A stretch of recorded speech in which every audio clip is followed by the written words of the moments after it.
with my trusty partner here, Tro Kalasian. Tro, how are you doing, man? I'm doing great. I'm excited today. We have somebody who's got their act together, a surgeon, not like us lowly internists here, somebody who's got his Yeah. act together. So very Yeah. happy to be here. And this is the guy who trained some guy named Rob Cybus. They're friends, they're buddies. And, I got to meet him, and he's a local San Diego guy. So we get to hang out a little bit and have had dinner together and got to chit chat. And man, he's doing some awesome stuff. And he brings a lot of this stuff to the forefront. So Ariel, welcome, man. Dr. Ortiz, great to have you. Thanks for joining us and stepping down. This guy's got a studio at his place that is just unbelievable. He could produce movies there. So Ariel, how you doing, man? Welcome. Hey, Brian Tro, thank you. Thank you for the invitation. We're doing great, as much as we can with this staying at home and trying to stay healthy, right?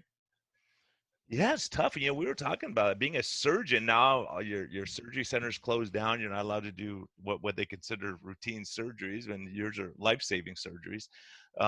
Yeah, it's kind of a tough thing. And so you're kind of branching out, reaching out, doing a lot more education. So tell people what you've been doing. I've been really impressed with everything you've been doing. Well, it started early March first of all, I'm a weight loss surgeon for the past 25 years, kind of started at the right time, right place. I was basically coming out of the residency program, and I was invited and trained to do one of the first weight loss surgery procedures back in the early 90s. And it kind of caught on, but it's interesting to go back and see that the global epidemic of obesity and diabetes wasn't as prevalent as it is today. It wasn't even evident. So I was a weight loss surgeon by training, started doing weight loss surgery, and opened up a hospital in Baja, Mexico, just across the border from San Diego in Tijuana. And we started doing a lot of weight loss surgery on international patients, mostly US and Canada. And that's kind of how this whole health tourism started exploding. Suddenly, on the one hand, you've got a service that is available, either the timeliness of care or the quality of care or the availability of care. In certain instances, procedures were available in Mexico that weren't available in the US. And that kind of caught on in the US, and people started traveling to our center. And then 23,000 procedures later, this is where we're at. So we take care of patients traveling from the United States and Canada for weight loss surgery. And we perform certain typical procedures. I don't like to be aggressive. I like the more mild procedures because I believe in what you just said. It's not about the surgery. It's about the whole approach and what you're doing to change the lifestyle. And we ended up in March, early March, learning about this outbreak.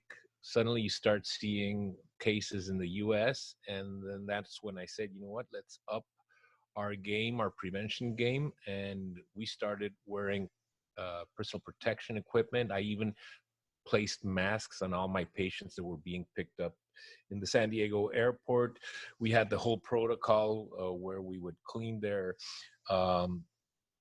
luggage that was obviously handled by some other people.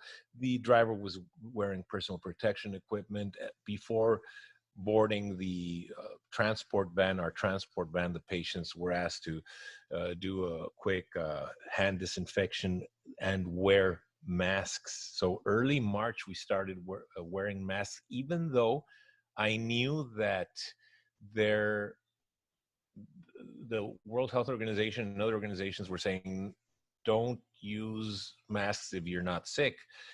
But as surgeons, we learn early on that that's why we use masks in the surgical field, to prevent micro droplets from falling on the surgical field and infecting the patient. Why wouldn't the logic be, why don't use it on patients or people who you don't know if they're infected, and out of mutual respect? So that's when we started this. A couple of weeks later, we actually had to shut down because weight loss surgery is non-essential. Wow, so that just threw a whole wrench into your system there, even though you're being very safe and protecting. And the ironic part about it is what we're finding, and the topic of the day has been metabolic health with COVID. So maybe you could address that a little bit. Well, one of the things that was interesting is that we stopped doing surgery late March, third week of March, because obviously it's an elective procedure, weight loss surgery. Number two, the outbreaks were happening, the epicenters were changing, shifting in the United States. So, and we received patients from all places. That specific week, we had people from New York, from Washington, from California. So we were at high risk. Our personnel was at high risk as well.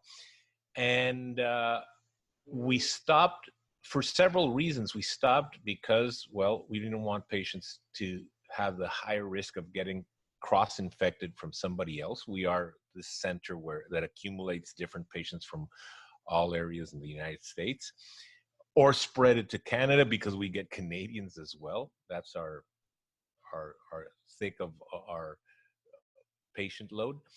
But we also believed that when you do weight loss surgery, you actually have a immune response where your immunity really responds to the surgical procedure and can lower. So you are more propense to get, or at higher risk to get, any type of infection. So what we saw as the weeks passed by, there are some articles now being published right now where it shows that elective surgery can give you a tenfold risk of having severe COVID disease and even higher death rate. So we're happy we stopped that. Yeah, and on the other hand, it's interesting that we have to stop it because the highest risk population is those that are metabolically sick, metabolically ill. And what is metabolically ill? Probably all your listeners already know that it's either obesity, excess weight, diabetes, high insulin, hypertension, cardiac problems, which is at least 50 to 70% of the US population. We're not talking about my patients. I mean, you would expect my patients to all have metabolic disease, but we're talking about in several studies that discuss that around 50% of the adult population has heart problems. They have diabetes or prediabetes. Up to 70 or 80% have are not metabolically fit. So you would then translate that to a good amount of the population has a higher risk for developing severe symptoms and not, let's say, ideal results with the typical therapy for COVID-19. Yeah, it's interesting. We've seen several studies come out of NYU, come out of even from the CDC, and that one of the most common risk factors has been hypertension, diabetes, and obesity. I think is the most common cause of severe coronavirus requiring intubation or requiring an ICU admission.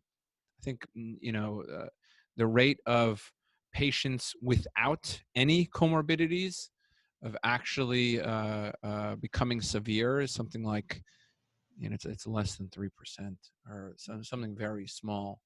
But if you have one of these risk factors, it's absolutely through the roof. So I agree with you 100%. Yeah, and especially Italy showed that it was a huge deal. I mean, a lot of those people, depending on the study, 96 to 99% of the people had these underlying comorbidities. So then that brings there's a lot of questions happening now. And Ariel, with your research, what are you seeing?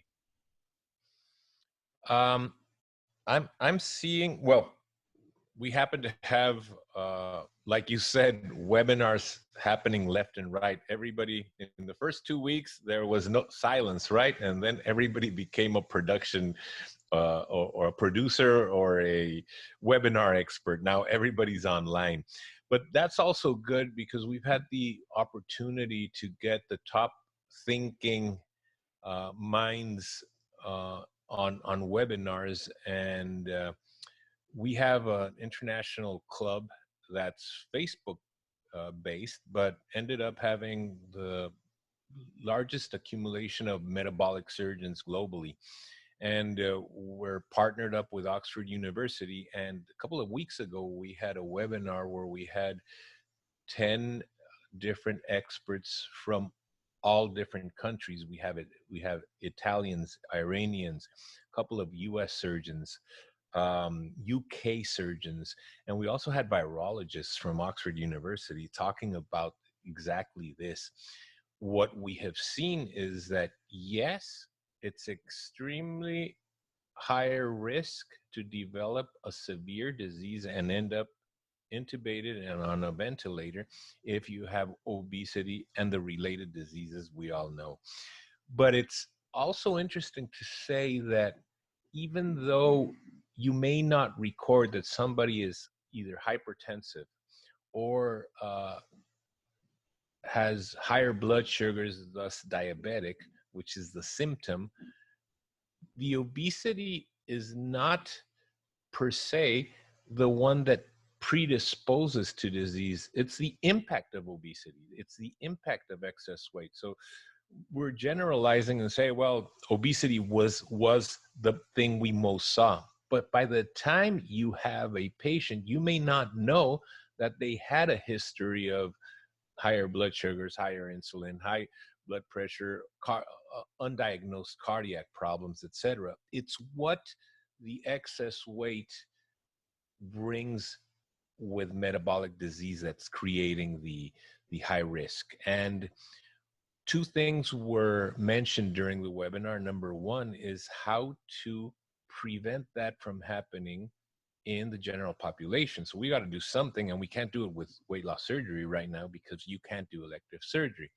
And number two, how do we protect ourselves? Because as surgeons, we're always having a very intimate exposure to fluids from the patient. And with so many patients being asymptomatic, there's a high risk of transmission to the surgical force, let's say it. So those two things were topics that we discussed intensely.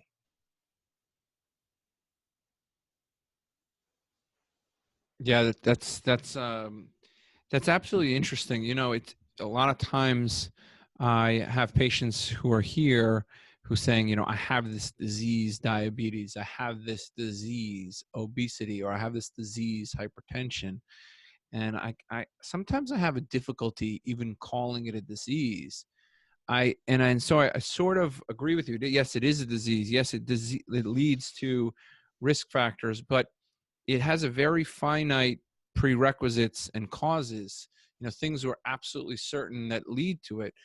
And so I kind of view it as more of a, you know, a clear and obvious result. You know, they are not the cause, they are the result. And oftentimes I'll work with my patients to help them understand what exactly is the cause. And so I like the fact that you're viewing it this way. Obesity is not the risk factor, it is the result of, right? Diabetes is not the risk factor, it is the result of a risk factor. So I don't know, Brian, how do you feel about that? I know we deal a lot with diabetes and hypertension and obesity as primary care doctors. This is our bread and butter. We see this every day, but I think we have to change the way we view it, just like you're talking about, Ariel. Yeah, I think that's the point is we have to look at it as a syndrome. All these things are it's not like we have a magic cure for everything, but when you start looking at it, insulin resistance is a hinge pin or whatever the term is. When you look at those high insulin levels, I get really nervous when I see that, and I see at the same time I'm going to see high triglycerides, low HDL, LDL is a wild card. I don't know what that's going to do. But inflammation is a problem, and one of the biggest things that we're seeing in the medical community is this cytokine storm. We're seeing a lot of inflammation in these patients, and they have an exaggerated inflammatory response compared to healthy, fit people. So I think that's a big topic. It's a big issue that we say, how do I decrease my risk? You decrease your insulin, decrease your insulin resistance, through exercise activity. We have data on that saying exercise. So what we've raised from the beginning, Tro, that we were concerned about is exactly what's happening. People are at home, they're stressed out, they turn to stress eating, they're eating terrible foods that they bring them back to childhood memories. They're not exercising because their gym's closed and they can't go to the trails they usually go to, and they're not working out, and they're stressed and they're not sleeping. They're doing everything possible to raise insulin levels and to make you more insulin resistant. So a lot of people are saying, well, diet, that's a long-term thing. It's not going to help us now. Well, not true, because we have people with fasting and cutting carbohydrates where they're dropping their sugars and insulin significantly quickly, as the same thing as a surgical intervention would do, in time. So Ariel, I'd love to hear what you have to say about that. Well, in fact, I mean, this is something that is happening even to us. We're stuck at home, and you just said it, right? We don't have the best selections of, let's say, food. So we're going to our grocery store and we're finding limited availability of the things. If you're careful or selective about what you eat, and you're ending up kind of splurging on stuff that's going to give you that sense of tranquility, right? Or food that's soothing. We're going back home and we're finding that either you're out of a job, or your company closed, or the financial situation is not going to get better. It's going to get worse. You're looking at the stock market. You're looking at the politics. Very few people have an actual gym in their home. You're restricted on how many hours or how long you can be outside doing any type of physical activity. So the environment, like you just said, can dramatically change your health profile in weeks, which is something that I myself have seen happen to me. Because the past couple of weeks when this all started, I stayed at home, cooked a lot, drank a lot of wine, and didn't exercise. And I'm probably not the only one, right? But having said that, we've seen over 7,000 patients in the past number of years for weight loss surgery. And our process initiates once the patient has contact with us. And the first thing we do is they go through a program which really concentrates on changing their fatty liver. Now, this is me thinking as a surgeon. You guys are all knowledge. We're not. We're monkey see, monkey do. So we're manual, right? And for us, when we go inside that belly, we want to see a shrunk liver, a small liver, in order for us to be able to lift it and do whatever procedure we're going to do on that patient. So years ago, we designed a procedure, a preoperative nutrition plan that shrunk livers. So we experimented, and we found out that the best thing to shrink your liver is to cut your carb load. And we created a nutrition plan that was put in place on these 7,000 plus patients already. And we found out several things. Number one, it works. Number two, we started seeing that the patients that were diabetic were having hypoglycemia, or very low blood sugars with medications. Then we started seeing that patients, even before surgery, their blood sugars would normalize, and they would have to cancel out their medications or suspend even their insulin. Even patients on insulin, I got a great story about one. We also found out that people would end up stopping their blood pressure medication because they were starting to get dizzy. Now, the unique thing about all of this is that this didn't happen in months.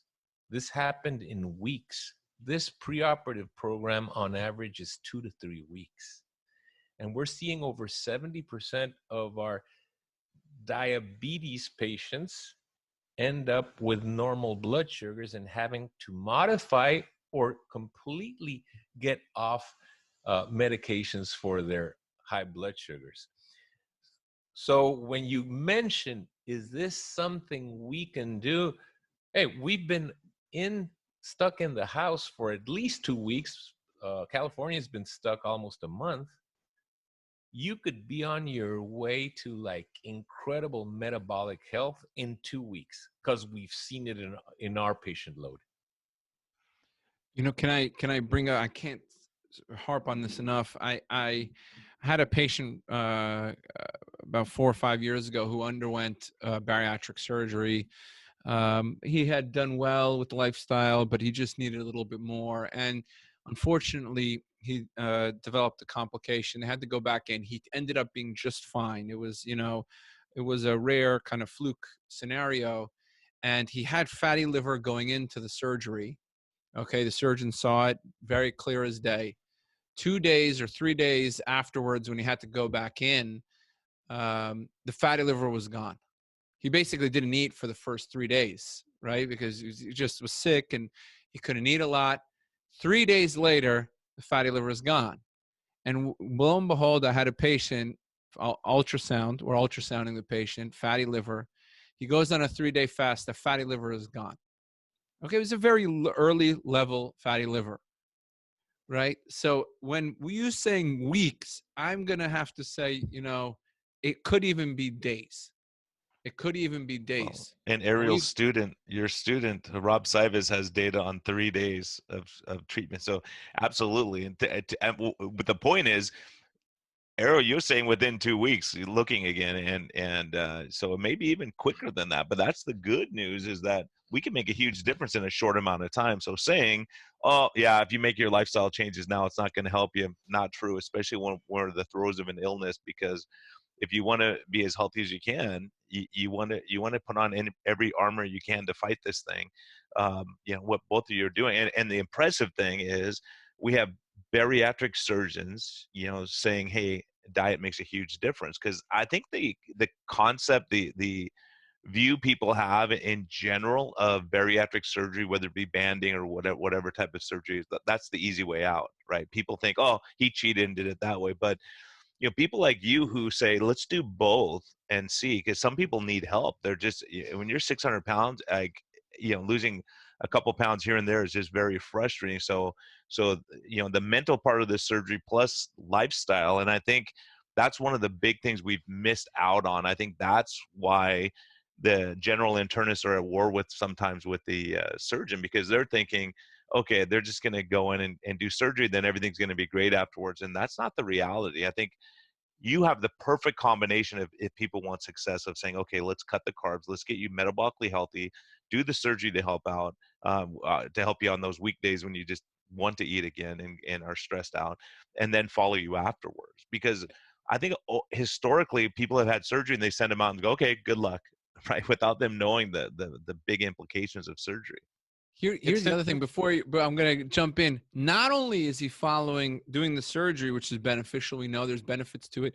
He's also following them, you know, which we know that he has an app, just an amazing app. He's making it easy for the patient to be a patient, and he's not being an obstruction. He's saying, we'll deliver it to you right on your phone.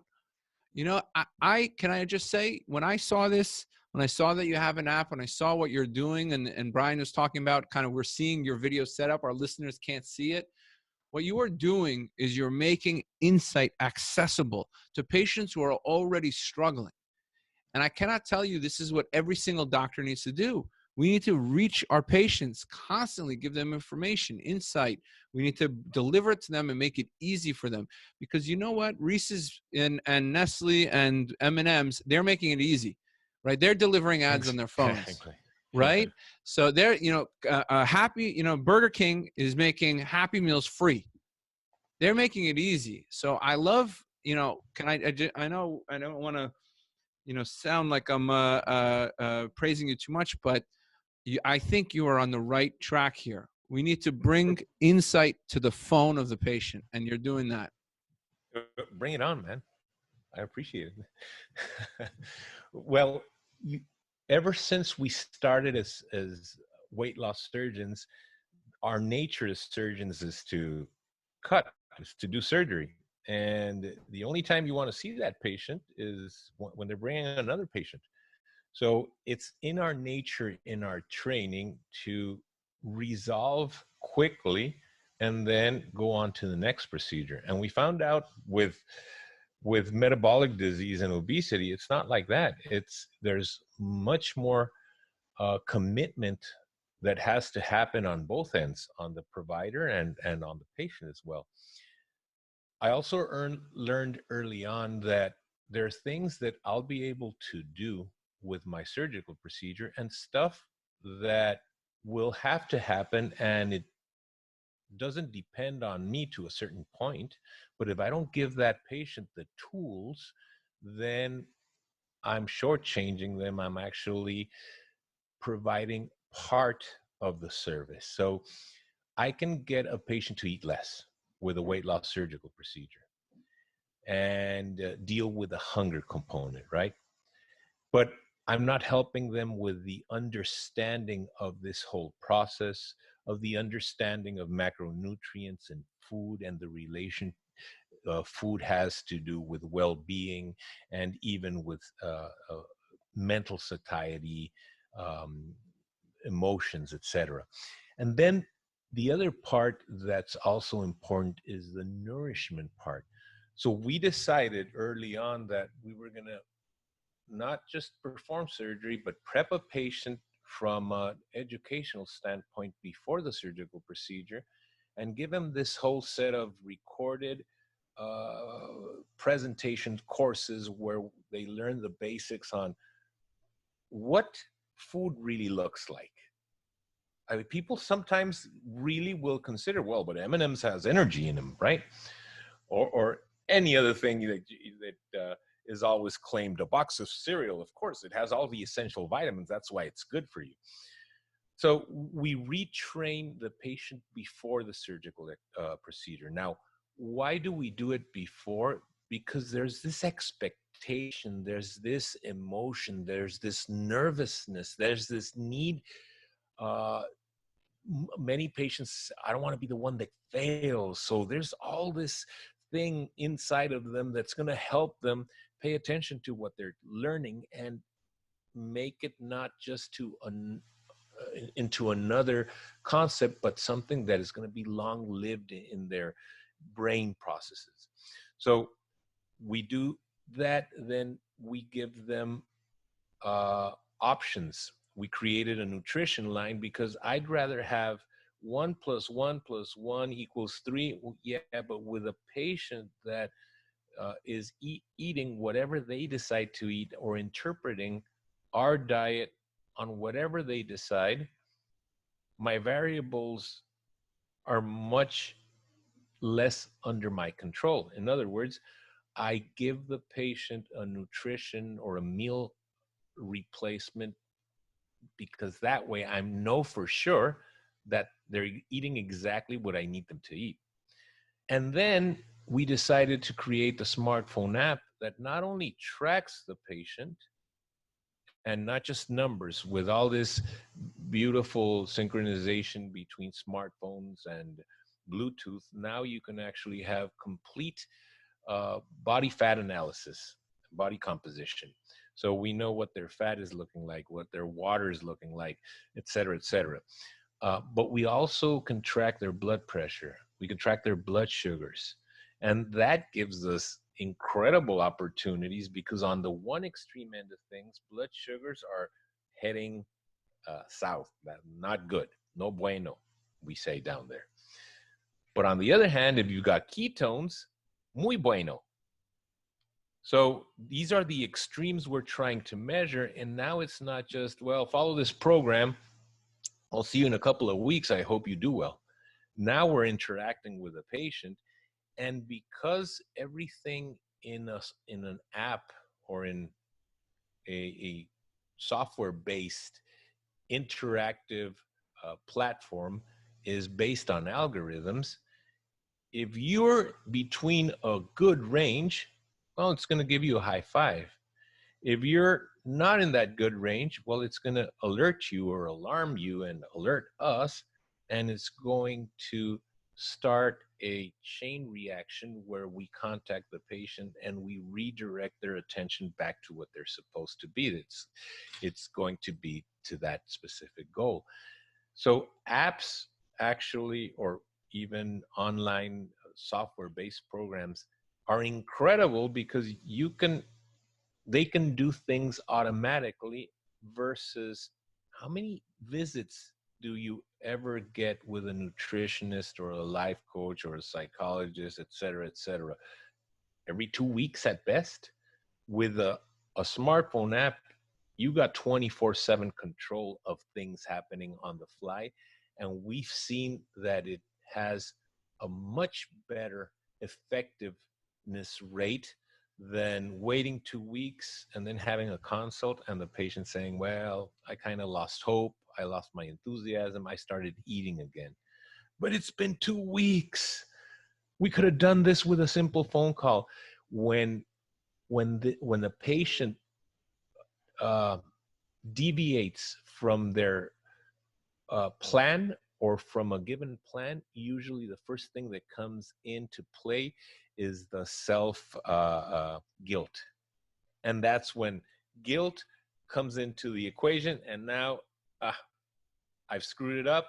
Let's go back to eat and do our normal life. And by the time you get to them, that's why I love the app ability to do real-time interaction.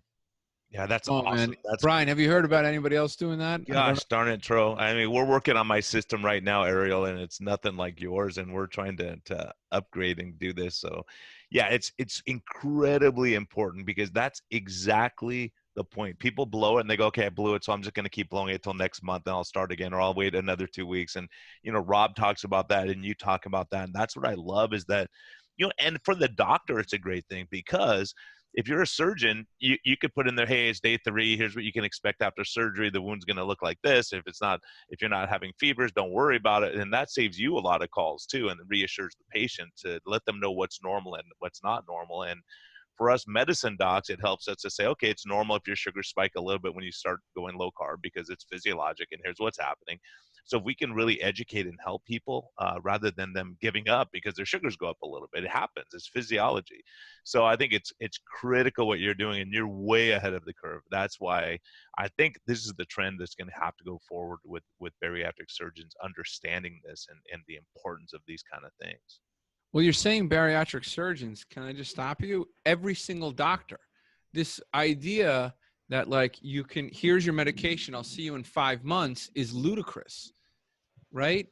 I give a patient a blood pressure cuff. The minute it goes up, I see it. The minute it comes down, I see it. I give them a scale exactly the same way you do. I feel like I just met a brother.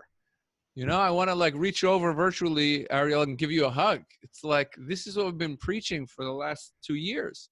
We can only do virtual hugs now, Tro. So we okay. can only do virtual hugs. You can do virtual high fives or something. Exactly. We're going to do virtual high, because listen how smart he is. This is exactly it.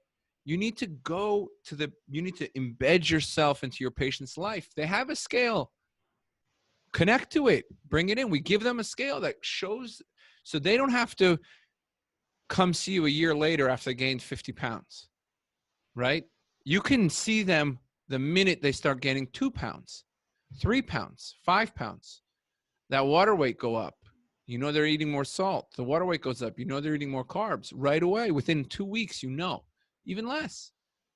My staff is pouring through hundreds of remote scales, and we capture this well before it's a problem. And as you said, it's always stress. That stressful environment is usually, and that the lack of hope. That's simple. We can address that. It's simple to address. You're doing fine. You're doing great. Don't worry. Stick to the plan. You're going to do fine. And reaching out to them. But if you wait 6 months to see them in a follow-up, that's disaster. I felt like I just met a brother, man. It's every 3 months. We say we'll see every 3 months, and then they have to drag into the office. Now we can do it online if they don't have anything acute going on, and we can do it more frequently. And so that's the awesome part about it, is we can really monitor people and having educated people. So yeah, and adjusting the medications, the blood pressure medications. I cannot tell you, Ariel, you were onto something here. I think this is it. This is the Please. next level of care and making it easy. I mean, you've developed your own app. We're using third-party sources, Brian and I, but that's amazing. I mean, I have to say you're light years ahead of your, and look at this. This is like, think about it medically. You're doing a better job probably of managing blood pressure and diabetes than most medical doctors. I can guarantee you this, just hearing what you're doing right now, seeing it in real time. There's no way you're going to let them go with a high blood sugar for more than a couple days. There's no way you're going to let them go with increasing weight for more than a couple days.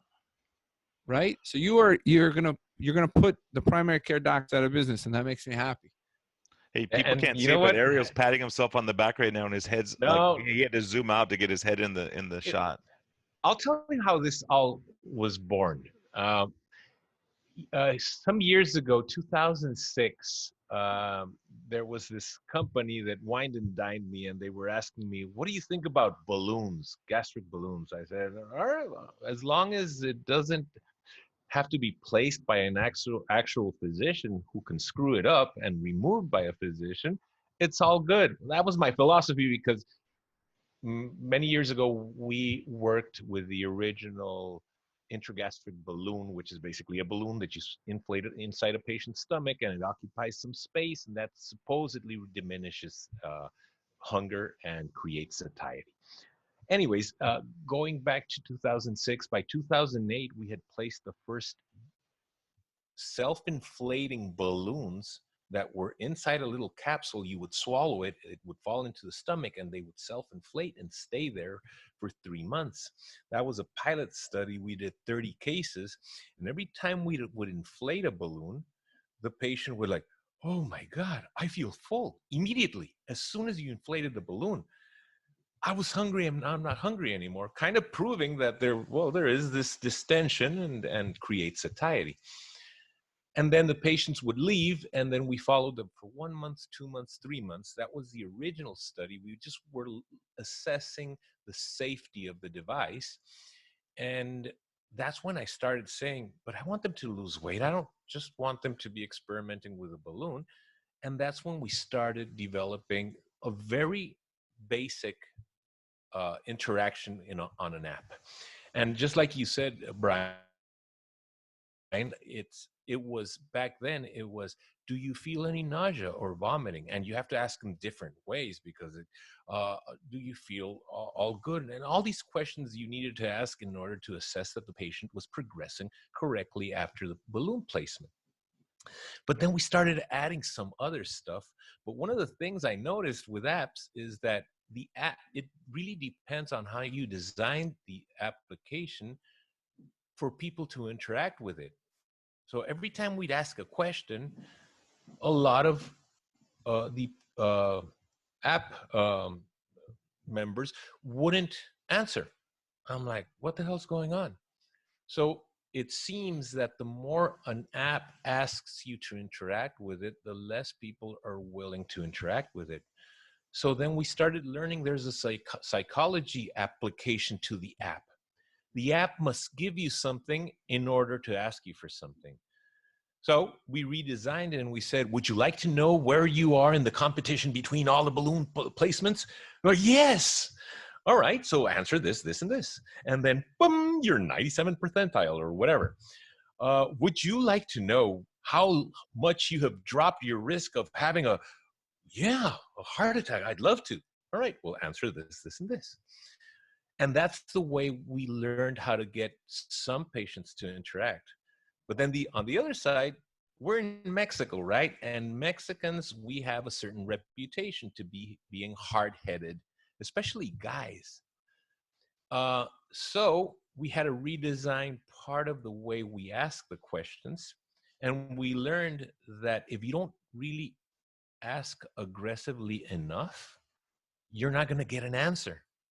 So we learned how to up the tone on our app, and it was something that you could do manually or electively. Would you like the app to be more aggressive with you? Meaning, bigger words, more aggressive words, and saying, what the hell's going on? Are you going to ignore me today, or are you going to answer? And that worked. So it's never ending, where you can take a platform to interact with a patient. That's why Bluetooth synchronization is extremely important.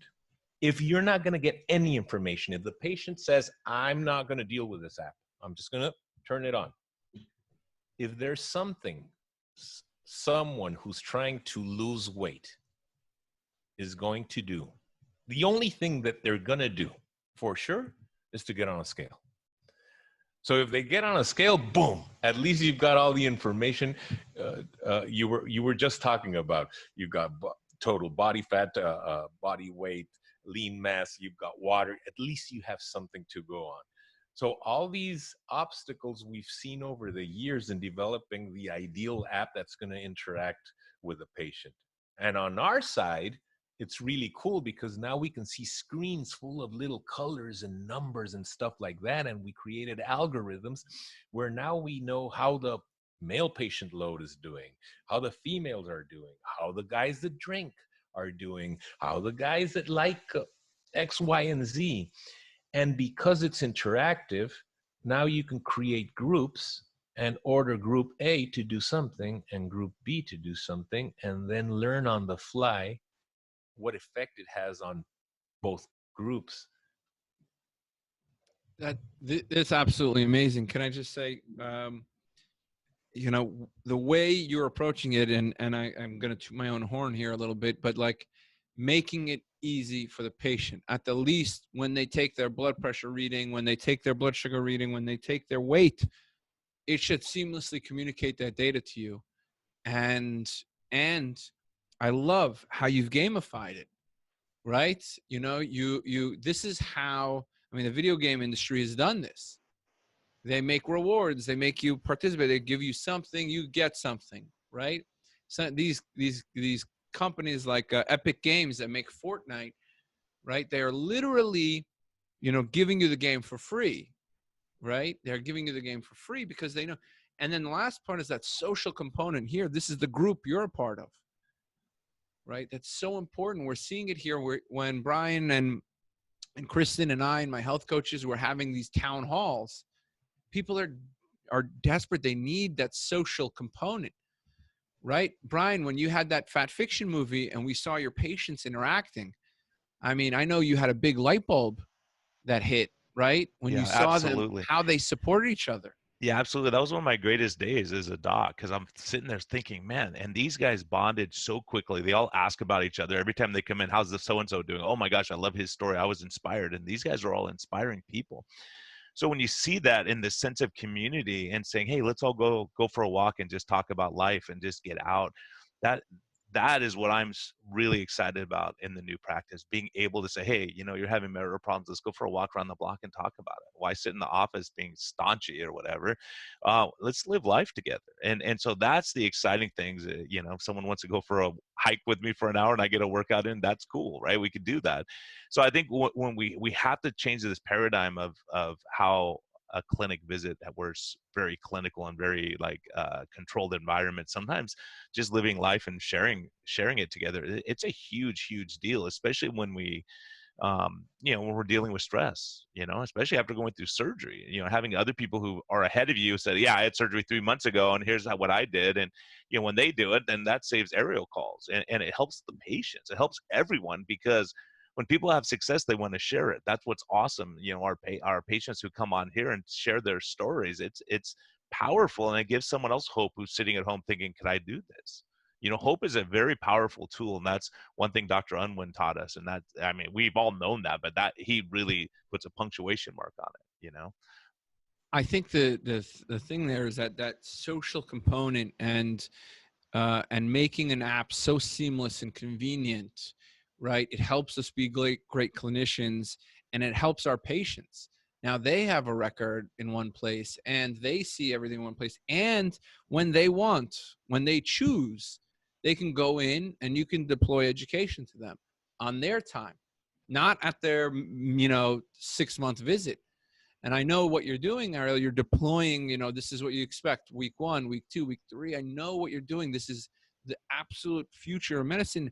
We have to group our patients together, let them become a community, a low carb church. I know, Brian, we've talked about that. And what you're doing is literally that. Through this app, you're gaining data from them, and you're helping them organize, and you're giving them insight when they want, and you're not, you're figuring out the psychology behind it. I love it. I absolutely, I wish I could be doing a quarter of what you're doing.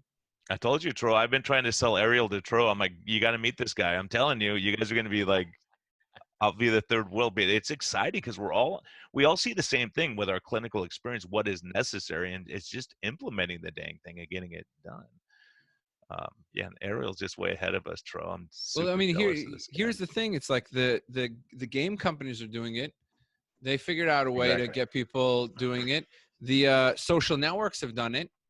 Look at Twitter, Brian. You and I met on Twitter, right? Yeah. And look at the impact. So if we can make weight loss and health and metabolic reversal social, easy, interactive, and compelling, and fun, and a supportive environment and a community, if the games can do it, and make $1 billion, just giving a free app, why can't we do it as clinicians? Why can't we? And Brian, I mean, the second week we had that town hall, there was 125 people. We had to close the thing down.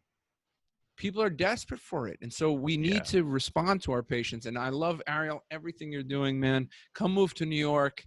No, man, he's in San Diego. It's so much nicer here. We're not dealing with that. Look at that. COVID like skipped us. Look at the weather. And I actually have a question for you guys. So if you were, I believe that the ideal or the goal should be to create a health care system, caring for health, which means ideally there would be no disease.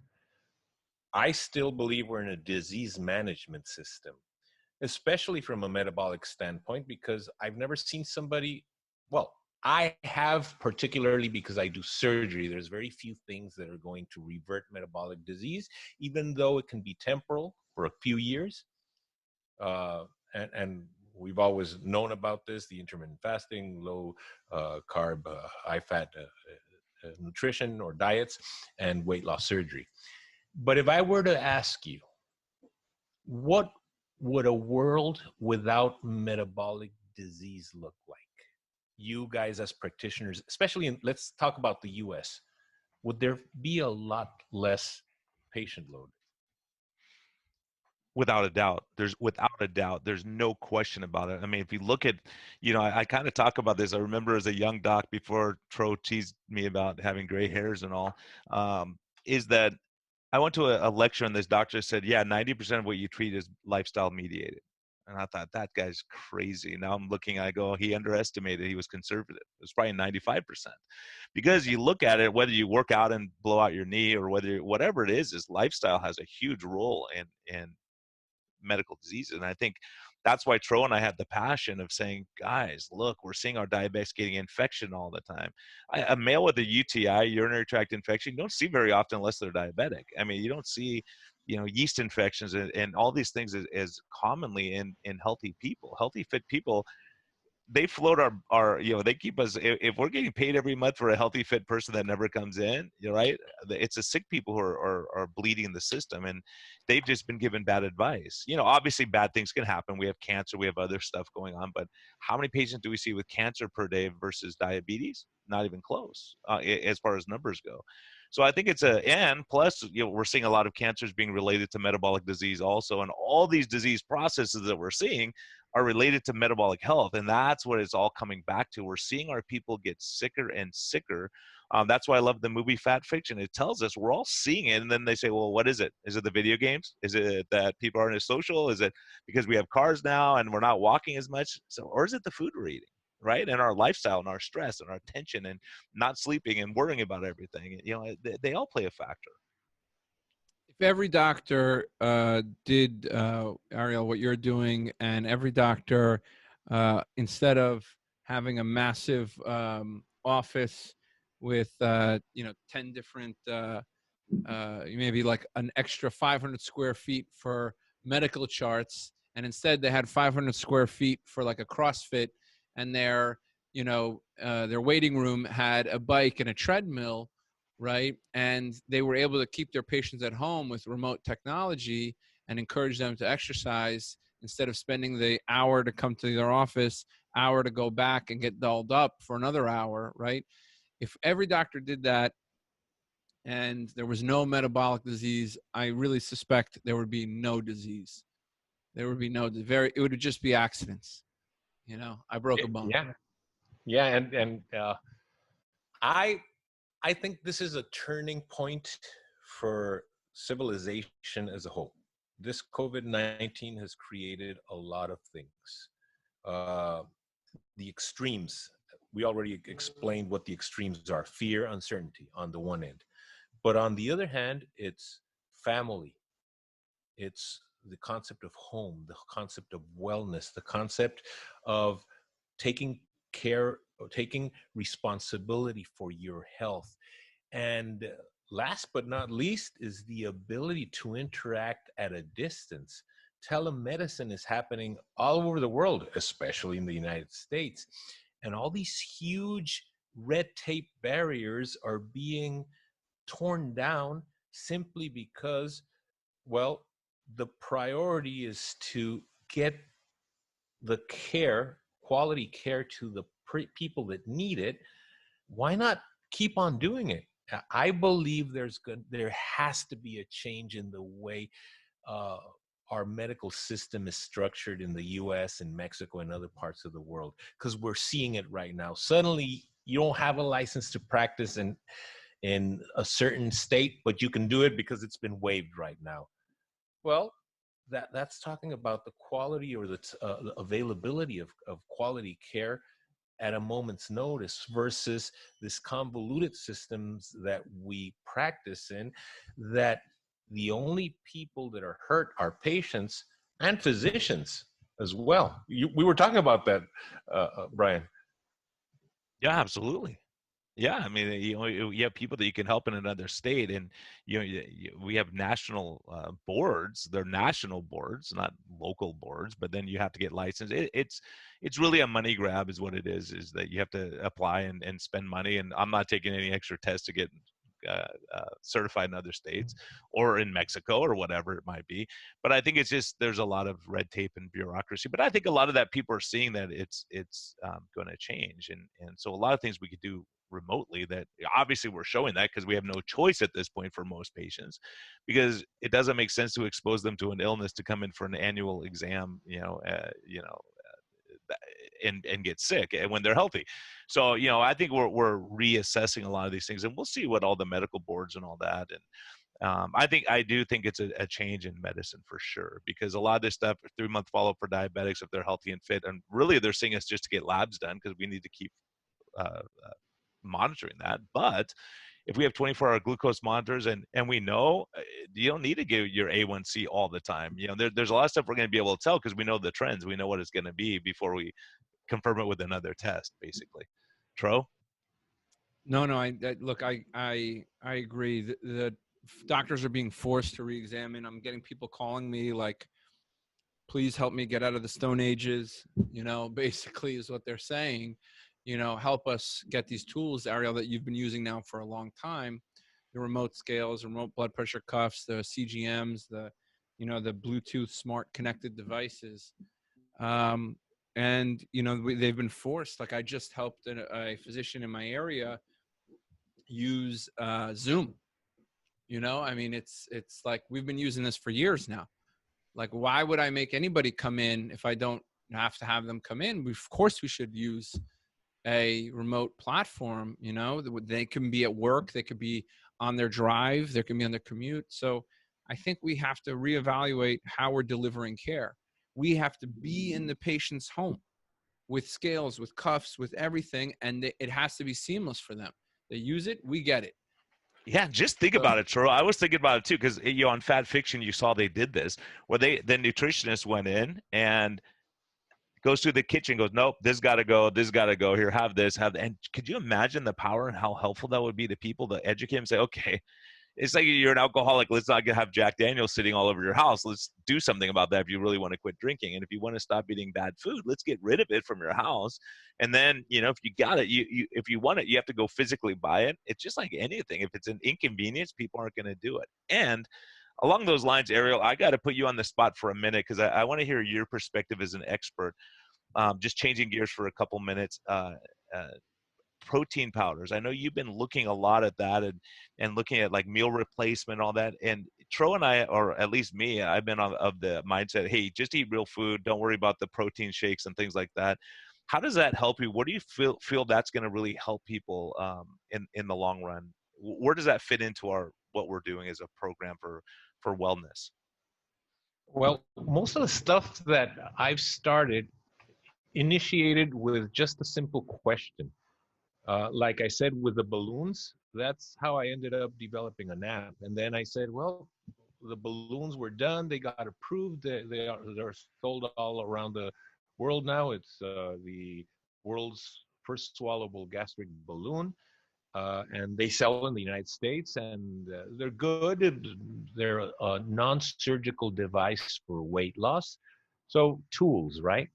But I said, well, if you have an app, you can use it better. So that's how I developed the app. And then that's when I merged the component of a device that gives satiety and then in an app that tracks you and that educates you. I said, all right, I've got the brain and the satiety part. What about the nutrition part? All right, so what does nutrition look like? And again, in the equation of removing variables, and I'll tell you the real story. I had a patient that said, doctor, but I'm really in love with tortillas, And I said, one tortilla, one a day. That's all I'm going to permit. All right. He comes back and he's bigger and fatter and he's even worse. I said, what the hell is wrong with you? Say, you're lying to me. No, doctor, only one tortilla, doctor. I can't believe you, man. Show me the tortilla. Well, he was eating the Sonora tortillas that are like 3 feet wide. Of course, he upped the size of his tortilla. So that's a variable that he thought that's what the doctor said. It's like, so I said, why don't we remove one of the variables? At least 33% of the times, if I give a patient a shake, at least I know how many carbs they're intaking, how many calories, how much protein they're intaking. And I'll design something that with a reputable company that can induce some type of satiety, especially for those that are skipping the breakfast and then go and gorge on lunch or something like that. I said, let's use something and let's see how it comes into play. And it worked because now I knew at least 33% or 66% of the times that they had a shake for breakfast and lunch, what exactly it was that they were intaking. And that's how I combined a smartphone app with an education device with a non-surgical device. And then it created the first program we ever launched back then was with the balloons. And then from there, it just became something that I have focused on making it available for everybody. And we're still in the works on how, say, for instance, Robert Siwas and I were talking about, what about creating a product that is has the essential fats that some people are missing without overdoing it, like we were discussing a little bit earlier when we were seeing those pictures. So that's what we're working on right now. You're right in the sense that the more processed the food is, I believe the more it's going to hurt you. But in an environment where agro industry and the food industry have billions and billions of dollars to create whatever, and we are on the losing end because we can't control what the patient eats, well, at least give them a head start with controlling some variables, some good, pure nutrition, and trying to help them reboot the way they think when it's about what really is food and what is manufactured food. So that's how I ended up creating the nutrition line. It works. It's a good revenue source to keep on.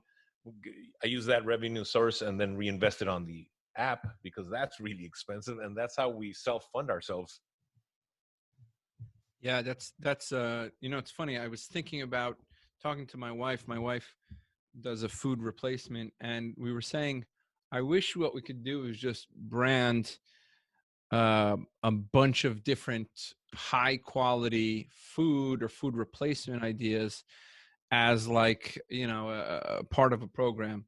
Because here in the front office, I agree with you. I think real food is absolutely critical. It, from a satiety perspective, you get full quicker. From a nutrient perspective, you get much more nutrients. But it's not always the same. You have to meet patients where they are. Here you have a patient who had their tortilla problem. Maybe there's a chip problem. Maybe there's a pizza problem. Maybe there's an ice cream problem. Maybe there's a chocolate problem. We've seen all of the problems. So how is it that you can meet your patients where they are? So if you cannot, if they can restrict these foods, great. They don't need you. They can restrict them. But if they cannot restrict them, I really believe that you have to replace them in a way that's safe, hormonally safe.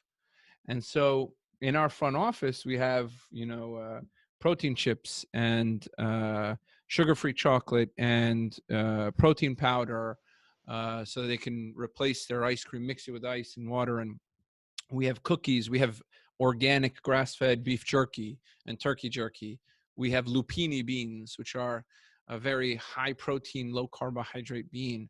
I mean, we have electrolyte drops, we have bone broth, we have soups that are low carbohydrate soups, very low carbohydrate. So what we've done is, any issue that, and we give our patients the tools they need. They need to replace their cookies, they need to replace their cake. We have that all.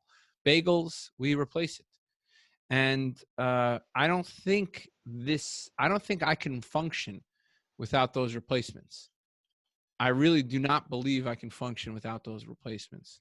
So I think there's absolutely a line. A lot of times physicians say, oh, you're selling supplements, and they say it in a negative way. Or maybe they say, you know, you're selling, you know, because they see, you know, people like Walter Longo selling fasting mimicking diets filled with all sorts of plant-based crap at 500 calories.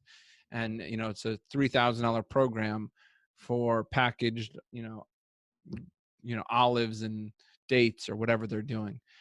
Right. And you've seen the other doctors selling juice fasts and you know, all sorts of crazy things. So it's very easy to be critical of doctors who sell supplements or foods or foodstuffs. But literally here, and I'm very critical myself, but here in my office, we have supplements. We have electrolyte drops. I have chips.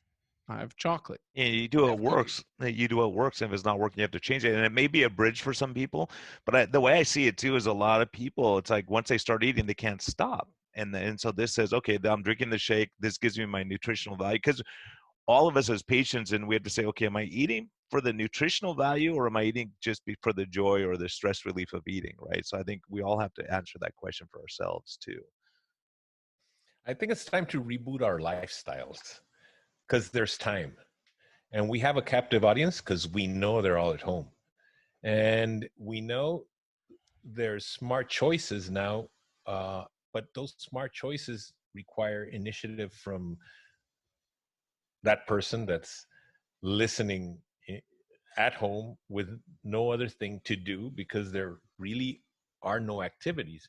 One of the things that I'm pushing now is that I myself started a vegetable garden, and I'm creating these educational videos, just do it yourself, and how to place planters, because anybody has space for planters, right?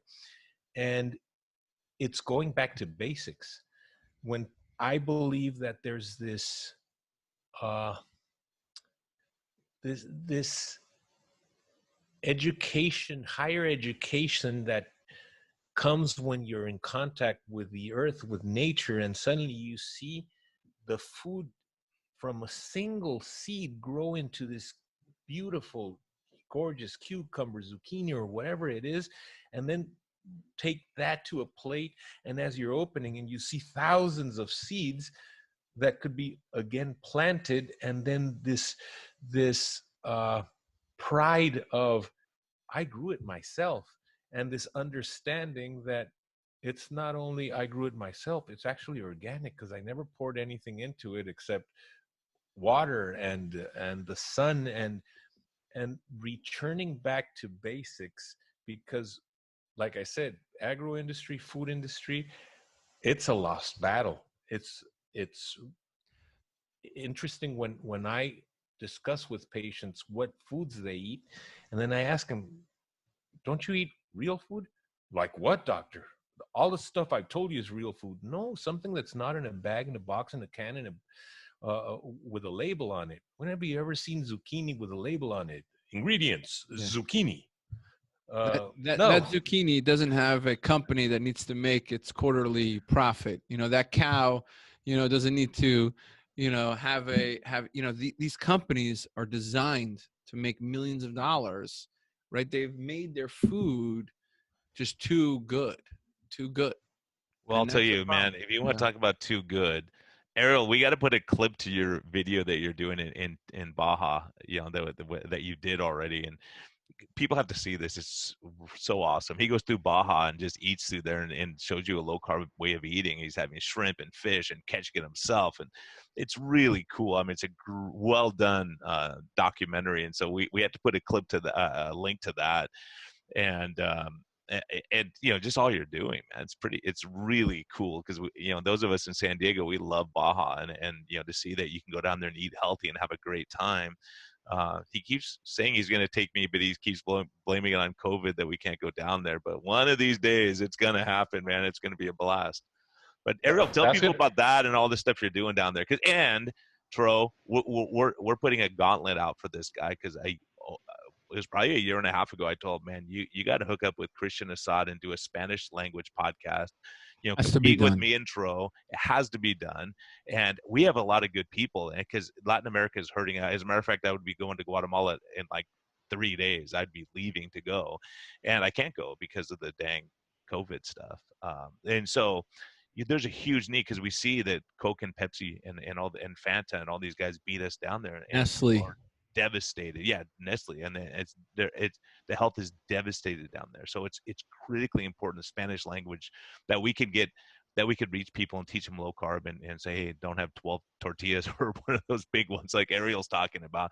But look at all the vegetables and stir fry and all the stuff that you can do that's healthy. And so making it culturally sensitive is the key. We have to make it so it's like, okay, let's make the tamales a little bit different. Here's another way to do it. And Yeah, so exactly. Ariel, it's So, awesome what you're doing down there, and I'm so excited about it.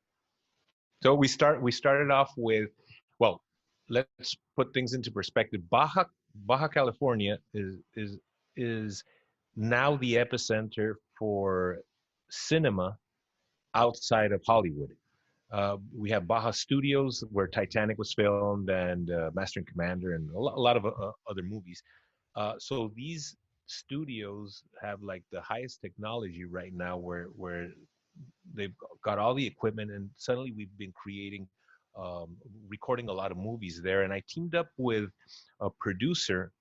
I also started my own production company because at the end of the day, it's all about content. And I was giving it to a third party, and I said, wait a minute, these guys don't get it. By the time they get it, there's a new trend or a new.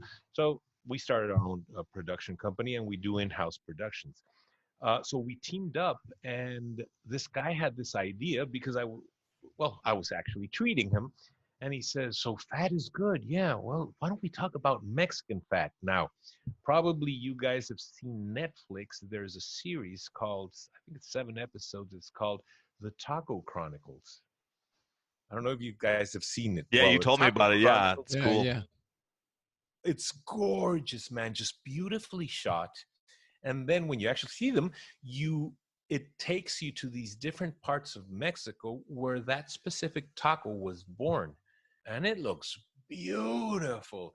But you see these gorgeous, I don't know, different pieces of protein inside a tortilla, and how the tortilla is made and stuff like that. It's like, well, I'll do 15 grams of carbs and limit myself for the rest of the day because that looks beautiful. So the spin-off was after we spoke, he said, want to do something like Mexican fat? Yeah, well, so far it's called Mexican Fat, and we've just finished the trailer and the first promo video, but it hasn't been finished because I said, all right, how are we going to do it? So we're following a restaurateur, friend of mine, who's the guy that coined the phrase Baja Mediterranean, because Baja has exactly the same access to the oceans, climate, etc. It's basically the same thing. We have wine country, olive oil, all this stuff in Baja that's exactly the same as the Mediterranean, right? All the bounty, all the produce, etc. So he said, well, why don't we do a trailer? We got this guy, restaurateur, but he's also a hunter and a fisherman. And this last season, he went hunting and killed a deer, and he went fishing, and then the cameras took all that footage, and then how he prepared all these dishes. And this guy and his restaurant chain naturally are low carb. Why? Well, because the cuisine requires it to be so. It's so full of proteins and animal fats and produce, a lot of vegetables, etc., that there is no need for this high carb content, especially from grains and breads and etc. So the only thing we were missing was getting Tro down here and Brian and sitting down at the guy's table and recording that part of us enjoying the bounty and then talking about the content of the food and how it tasted and why we should all kind of start eating that way. And that's where that documentary is heading, and probably into a docu-series. Having said that, I gotta say that we're happy to report that the producer of the Taco Chronicles watched the promo and loved it. Wow, that's awesome, man. That's Tro, awesome. Tro wouldn't be interested probably. He might move down here. We'll do Baja Med down here, Tro. It's gonna be awesome. Yeah, I'm jealous of you. Got, you have the Tri Systems, you have Brett Scher over there, and then you have Ariel Ortiz And Kristen coming. Kristen. I have. Well, we got some coaches here now. Amy, Amy's here. Oh, for now, Tro. Yeah, we're talking with other doctors. Yeah. Don't. Once she sees our video with Ariel, she's gonna be moving down. It's a short drive for us, like half an hour once all this stuff clears up. So yeah, but you know what? I mean, this is the thing now. We can do everything virtually, so we don't even who cares? Who cares about? You just have better weather. That's about it. And less COVID, virtual. Less COVID. Yeah, that's true. Because we probably got hit early. I think we got an early dose, but we'll see. We'll see when all this plays out. But hey, Ariel, thanks so much for joining us. I've been so excited to have you on for so long. I'm glad that we got you slowed down long enough to join us for an hour. And I just love everything you're doing. We're excited, and I hope that we can team up a bit here in San Diego and really help a lot of people. I think it's going to be it's really going to be a great fit for all of us. And Tro, what you're doing and showing me this, and I really do think this is the way forward for medicine. We knew it before COVID. We already knew it, but this puts a punctuation mark on it, how critical it is to be connected. We all know that now, because what's going to happen is we're going to have January 1st and July this year, because everyone's going to come out of hibernation, gain 20 pounds, be miserable, sugars out of control, stressed out, feeling bad about themselves. And we're going to be here to help, there's going to be hope that we're going to be able to help people get through this thing. And so we're going to have 2 Januaries this year, or 3, and 2 in January next year again. So hopefully we get people July on the right resolution, track, right? July resolution, right? Yeah, exactly. So it's exciting. And Tro, you want to close us, man? And Ariel, you have to give us all your information too, so people can track you down, because we want people to hound you until you start a Spanish language podcast. Really, I mean, that's really going to be something. So, Tro, you agree? Look, can I just say I'm jealous. Can I get you up here in New York? Can we transplant you, your studio, your app, everything? I mean, I'm like ready to. Where do I become a shareholder? Like just tell me. I love New I York, absolutely man. think you're on the right path here. So it's just amazing work that you're doing, and it's You have to twist my arm, man. I love New York. Yeah. That's Yes, my and we're gonna second steal hometown. him. We're gonna steal him, Brian. You see that? It's a vacation spot, Drew. Yeah. How do people reach you, Dr. Ariel Ortiz? How do people reach you? Easiest way is obesitycontrolcenter.com, and just click on all the links. Social media will take you everywhere. We're basically on YouTube, on Facebook. We do live webinars. We're at ibcclub.org as well, which is the International Bariatric Club. That is that Facebook club that now linked to Oxford University, and we're doing all these high-tech webinars with the top experts right now on COVID-19.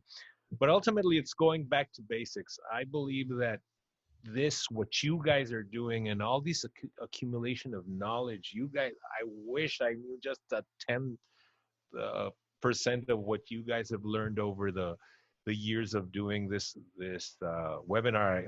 I think you guys have done 100 now. 100 podcasts, yeah. Yeah, 100 and some now, yeah. Congratulations, man. So, and with the top experts globally, and it just all points exactly to the same thing. It's like metabolic disease is easy to cure. It's just about educating people, and you're doing a spectacular job. So anyways, for me, obesitycontrolcenter.com, and from there, it can take you to all the links of our social media and all our platforms. Ariel, man, thanks so much for joining us. It's such an honor having you. And, I'll just as a side note, I gave a talk at a little church here in San Diego, and guess who showed up? Ariel Ortiz. And I got to do question and answer with him. And what an honor. This guy says he knows a tenth. He knows all of this stuff. I mean, he's one of those darn surgeons. The problem with Ariel, I'm just going to let the cat out of the bag. I've tried to dig up dirt on him. He's got a great wife, great family. He's super great, committed to his church, committed to helping everyone, doing nice stuff. It's brutal, and he's smart, good looking. He's like, I asked a friend, he goes, I don't like the guy just because everything's perfect with this one. So, Tro, it's such an honor having him on. But and he's got a full head of hair. That's yeah, he's got a full head of hair. Yeah, he's got it going on. He's slick. And when you see this video, I'm telling you, this guy's super cool too. So, Ariel, thanks for joining us, and everyone, you got to watch the Mexican Fat trailer. It's worth it, and it's going to be. I'm excited about that one coming out. I'll be watching that. So again, everyone, thanks for joining us. Stay safe. Thank you for listening. During COVID, a lot of people aren't listening because they're not driving as much. So we're happy that you stuck with us on this one, because this is really important. We hit a lot of stuff, and having Ariel, we'll definitely have him back on. He has a standing invitation because he knows a lot about a lot of stuff. So everyone, stay safe. Thank you for listening.